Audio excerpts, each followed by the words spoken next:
Paul Helmke, as a former mayor of Fort Wayne to whom the police reported, were you surprised to hear Stephen Halbrook, who represents the NRA, say that police do not have a responsibility to protect individuals? I think Steve's playing legalisms with what really happens. I mean, the general slogan for most police departments is to protect and defend. I mean, it's their job to get out there. Now, but his argument is his argument is that you can't sue them if they haven't responded. His argument really is because the police can't do it, people have to do it for themselves. And let me address that argument. Steve's argument, at some extent, is true. People do have a right of self-defense. Supreme Court made that very clear in the Heller case. I do wonder a little bit about Justice Roberts' comments that he wasn't, he wanted to be able to shoot his gun, but he needed to turn on the light and put on his reading glasses before that. And that's the example Steve just gave. And I thought, gee, if the Chief Justice needs to put on his glasses and have his reading and turn the light on before he can shoot, maybe he shouldn't be shooting. But it gets into the issue of, yes, people do have a right of self-defense. But what we do when we live in communities is we set up police departments because they're the individuals that are trained, they're the individuals that respond, and that often when an individual has a gun in their home, again, as I said, it's 22 times more likely to be used against them or a family member. Homes with more guns have more gun violence. Cities with more guns have more gun violence. States with more guns, countries with more guns, more gun violence. Now, that includes gun suicides and gun accidents, not just gun homicides. And when you talk about police departments, I ran the police department. 20% of the time that an officer's shot, it's his gun or his partner's, so you've got to expand that to the partner's gun. 20% of the time when an officer's in a shootout situation, they miss their target. Only 20% you're running of the time through a lot that of they numbers. hit I their want to target. give Stephen a chance to respond. Stephen Halbrook of the NRA. There's something really bizarre about this picture that citizens with guns are totally incompetent and police with guns are totally incompetent and they're likely to be taken away from them, but somehow criminals are really good with guns. Where did they get all this training? Oh, they're not There's that good something either. bizarre about this picture that citizens and police cannot defend themselves with guns, but criminals can successfully use guns to aggress against other people. It's against common sense. I'm not a statistician. I don't think Paul is either. We're the two who aren't here, but it just doesn't make sense to say that you should never be able to protect yourself, that you shouldn't use a gun, that you're incompetent, that you're totally worthless with it, and it's just against any common sense. And the fact that this is not just a legalism, police have no duty to protect you. It's not their fault, by the way. Of course, their slogan is to protect and serve. They want to do that, but they have no legal compulsion to do it. And of course, even if you could sue them if they didn't protect you after the kinds of scenarios we talked about, it wouldn't do you any good. You may be dead or you're otherwise injured. You want to be able to prevent the crime from happening. And the only way to do that in some circumstances is you have to be able to protect yourself. We're going to go to the audience for some questions now. There are a lot of hands up, and what we're going to do is take 2 or 3 questions, do the questions first, and then we'll repeat them to the panel. So why don't you take that one right there? To the gentleman for the motion, if you believe that guns reduce crimes, would you recommend that your children keep a gun handy? Thank you. I think that we're conflating statistical data about societies and societal factors with the guns themselves. So I'm not clear where you have had a concealed carry law put into place within that particular community. So you can hold constant for crack use or non-crack use, rural or urban. What has been the result? Does it reduce crime? Does it increase crime? And the other thing that I would appreciate you speaking to is the word regulate in the Second Amendment. It seems to me that in our history, people regularly had gun ownership, and it was not something that was precluded. So addressing that point and how it affected our gun use would be helpful. Thank you. Right to your left.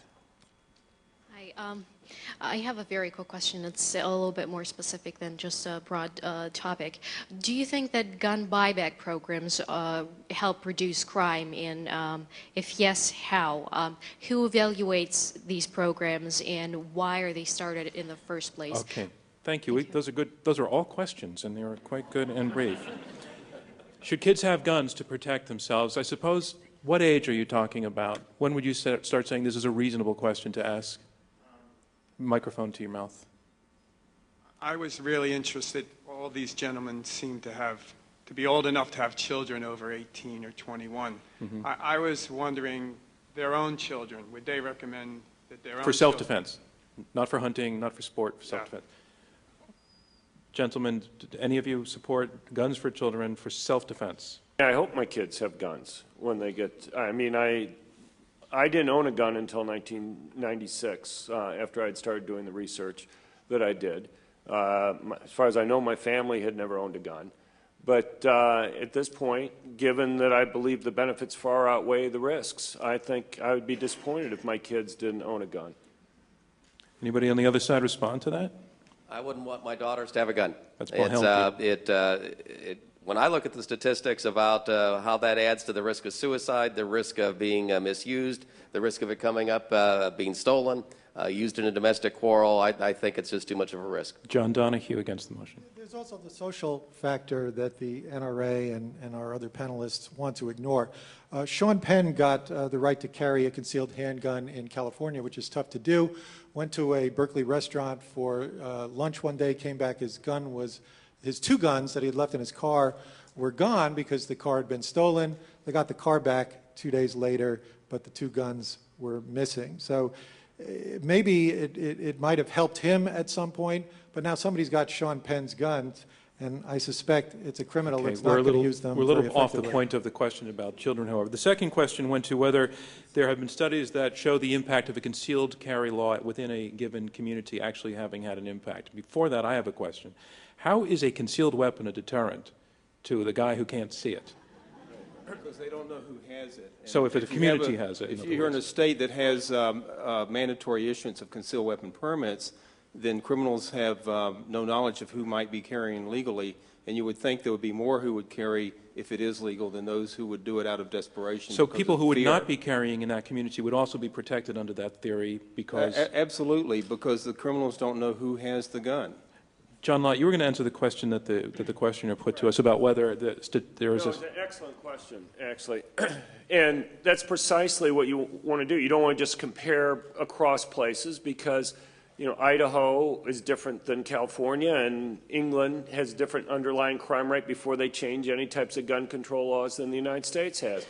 And so what you're doing in these tests is you're precisely doing that. You're seeing how crime rates change in a state after that state's adopted right to carry laws, and how that change is comparing to other places that didn't change their laws over that period of time. And there are lots of other things you'll do. You'll see as that state issues more permits, you know, is there a greater drop that you see? Stephen Halbrook was just mentioning, is the probability that a criminal may come across somebody who's able to defend themselves? Is there some relationship between the increased risk that the criminal faces and further drops in crime? But you know, that's exactly the way that you want to do the test. And all the tests that I do, that's precisely I'm the seeing a type of great test. deal of skeptical looks from the opposing table. John Donahue is taking this. All the tests that John do show that crime gets better. But again, this is exactly what the National Academy of Science looked at, and they concluded the opposite. The data did not.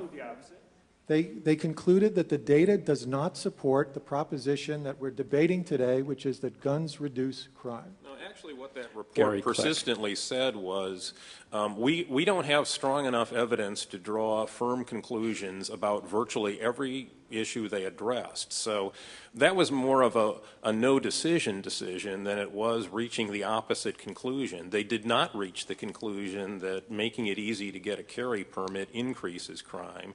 They did not conclude that John Lott was wrong. And basically, you know, you learn nothing from what that particular panel said. I've read the same report, and I have to say, Gary, that I read it the same way, actually. It was a bit of a Pontius Pilate moment, that they didn't know who was right or who was wrong. Yeah, you kind of read the thing and you ask, was this trip really necessary?